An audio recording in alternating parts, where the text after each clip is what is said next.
सोचा किसान को बेटो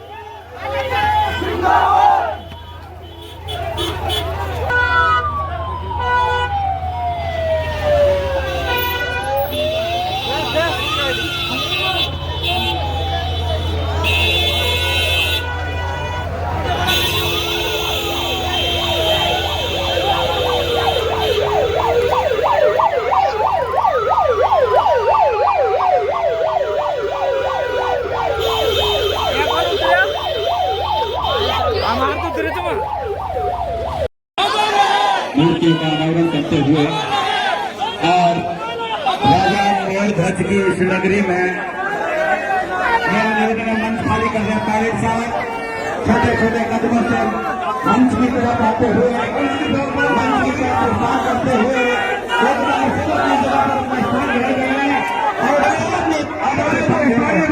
मंच में कोई नहीं रहेगा भाई। वकील साहब वकील सबसे मेरा निवेदन है मंच को खाली कर दिया। पायलट साहब मंच की तरफ जहां तक करते हुए भगवान के नाम के दर्शन करेंगे और उसके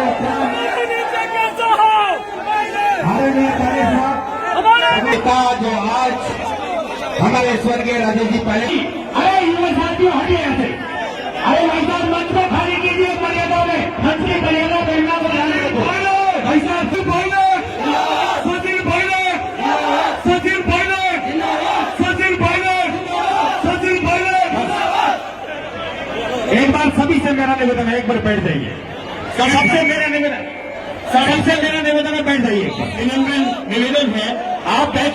राजस्थान के पूर्व डिप्टी सीएम परम पायलट साहब एक ऐसा विराट व्यक्तित्व एक बार में लगवा करके हमारे नई पीढ़ी के लिए एक किलो की माला के माध्यम से हमारे सभी नेताओं का जोरदार स्वागत करें, जोरदार अभिनंदन करें।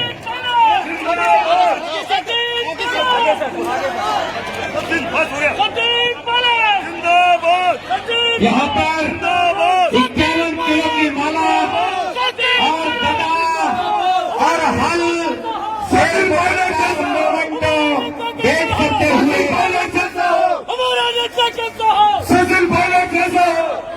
होती है, सरकार में होते हैं, विपक्ष में होते हैं, लेकिन हम जैसे भी हैं सच्चे बनकर रहें, पारदर्शी बनकर रहें, जवाबदेही हो और ऊंची आवाज में आपके संघर्ष कर सकें, आपके अधिकार पे लड़ सकें। ये जो राजनेता करेगा, जो जनप्रतिनिधि करेगा, वो लंबी पारी खेल सकता है। अभी घनश्याम जी गाड़ी बात कर रहे थे, दौसा से आते आते आप किलोमीटर तो कम है लेकिन बहुत जगह रंग रुकते आए, तो मुरारी मीणा जी ने कहा कितना समय लगेगा? मैंने कहा घंटा लग सकता है। तो मैंने कहा घंटा लगेगा तो घनश्याम जी बहुत सारी कहानी सुनाएंगे। किससे सुनाने में घनश्याम जी से तो दूसरा मुकाबला नहीं कर सकता। सही कर रहा हूं, गलत कर रहा हूं? किससे भी सुनाना, लेकिन जो व्यक्ति राजनीति करता है अंत में आके उसको कितना बड़ा नेता बन जाए, 5 साल पूरे हुए तो जनता की चौखट पर जाके नाक रगड़नी पड़ती है। और ये हकीकत है, किसी को गलतफहमी नहीं होनी चाहिए। हम बड़े नेता बन गए, हेलीकॉप्टर में घूम रहे हैं, हमारे आगे पीछे पुलिस भाग रही है, बड़े अधिकारियों को सलाम ठोक रहे हैं, ये सब समय की बात है। ये चक्का ऐसे घूमता है, बहुत जल्दी घूमता है। और कुछ लोगों को गलतफहमी हो जाती है, कुछ लोगों को गलतफहमी हो जाती है कि हम जो कुछ बने हैं, जिस पद की शपथ ली है, कितने बड़े बड़े बजट की घोषणा करते हैं, देश दुनिया में फोटो चिपका रहे लोग, क्यों? क्योंकि जनता ने वोट डाला है। जनता को जो भूल गया और ऐसे ऐसे करके आगे बढ़ गया, उसको फिर जनता ऐसा लगा लगाती है, वो भी मैं देखा है। तो भलाई इसी में है कि गरीब को गणेश मानकर पूछते रहो, किसानों के लिए संघर्ष करो, और जो लोग आज सत्ता में बैठे उनकी जिम्मेदारी बनती है फसल की खरीद समय पर क्यों नहीं हो रही? किसान को बोनस क्यों नहीं मिल रहा? शिक्षित बच्चे बच्चियां क्यों भटक रहे हैं बेरोजगार? उनको रास्ता दिखाना, अवसर पैदा करना, उद्योग लगाना, नौकरियां लगवाना, ये लोगों का काम है जो जनता की वोट लेकर जाते हैं। आज जयपुर और दिल्ली में ऐसे लोग बैठे हैं जो आवाज को दबाना जानते हैं। ईडी के छापे, सीबीआई के छापे, पुलिस के छापे, और एक बार आप छापे डलवा दो, विपक्षी नेता का चरित्र हनन करा दो, वो बापरा 20 साल तक कचरे के चक्कर काटता रहेगा, सफाई देता फिरेगा। एक बार आप कीचड़ फेंक दो, दार डाल दो, फिर वो नेतागिरी भूल जाएगा, जनता भूल जाएगा, कोर्ट कचहरी वकील एफिडेविट में लगा रहेगा। तो जो सत्ता में लोग हैं, इस प्रकार की रणनीति नहीं अपनानी चाहिए।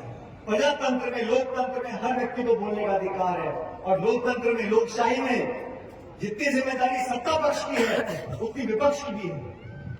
हम सब संघर्ष करते हैं। हमारे जितने साथी मंच पर बैठे हैं, इन सब लोगों ने सालों साल तक लोगों की लड़ाई लड़ी है, तब जाके जनता ने आशीर्वाद दिया है। और जो लोग आज दिल्ली जयपुर में सत्ता में काबिज है, ये पता ही नहीं प्रदेश में इस सरकार को चला कौन रहा है। अधिकारी चला रहे हैं, मुख्यमंत्री चला रहे हैं, उप मुख्यमंत्री चला रहे हैं, दिल्ली से चल रही है, नागपुर से चल रही है, चला कौन रहा है? पुलिस पर आक्रमण कर रहे हैं। सीकर में हुआ 2 दिन पहले, आजकल भीलवाड़ा में हो गया, लूटपाट हो रही है, गैंग वॉर हो रही है, गोलियां चल रही है, आबरू लूटी जा रही है बहन बेटियों की, वो संभालने वाला नहीं है। जब तक नेतृत्व मजबूत नहीं होगा, प्रशासन, पुलिस और सरकार चलाना आसान बात नहीं है। यहां बिखराव है, पता ही किसी को नहीं है। एक मंत्री कुछ कह रहा है, दूसरा मंत्री कुछ कह रहा है, एक मंत्री है नहीं है ये पता ही हमारे को नहीं है। मैंने बहुत बार हाथ जोड़ के कहा, मैंने कहा बड़ी मुश्किल से सत्ता प्राप्ति हुई है, इसका आप लाभ उठाओ, जनता की सेवा करो। रूठने से काम नहीं चलता। राजनीति में तो जनता अगर मौका दे, उसका फायदा उठा के जनता के लिए काम करना पड़ता है। इसलिए आप लोगों को आने वाले समय में देखना है कौन हितैषी है और कौन हमेशा हिंदू, मुसलमान, मंदिर, मस्जिद, इस चक्कर में लोगों को घुमाते रहते हैं। ऐसी ऐसी बात खोल दो, ऐसे ऐसे सुबह छोड़ दो कि जनता आपस में घूम जाए, पता ही नहीं पड़े गैस का सिलेंडर कितने का है, साग सब्जी तेल क्या भाव बिक रही है, कितनी नौकरी मिली है, महंगाई आसमान छू रही है। ये सवाल पूछना का जनता का जब मन करता है तो कहीं खोद के इसको निकाल दो, मस्जिद खोद दो, मंदिर निकाल दो, इस पे ये बोल दो, उस पे वो बोल दो। तो जनता को भी समझना पड़ेगा कौन सी विचारधारा, कौन से नेता आपके अधिकार और काम करने के लिए तैयार है और कौन आपको भ्रमित करते हैं। आज इस मौके पर आप सब यहाँ इकट्ठे हुए, वो बैठे पहाड़ी पे दूर दराज तक, आप सबका मैं धन्यवाद करता हूँ। आप बड़ा इत्मीनान से बैठे हो। और सन 1997 में स्वर्गीय पायलट साहब आए थे, 25-30 साल हो गए, 28 साल पहले वो आए थे। और आप लोगों से जो जुड़ाव है वो दशकों तक है और आगे दशकों तक रहेगा।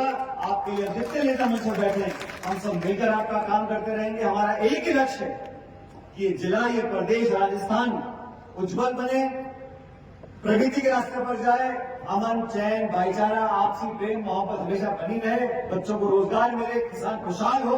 इस सपना पूरा करने के लिए जो पाली साहब ने बातें बोली थी, उस रास्ते पर हम चलेंगे। जिन लोगों ने आयोजन किया, मैं दिल से उनका धन्यवाद करना चाहता हूँ। हमें आमंत्रित किया, आप सबका बहुत धन्यवाद।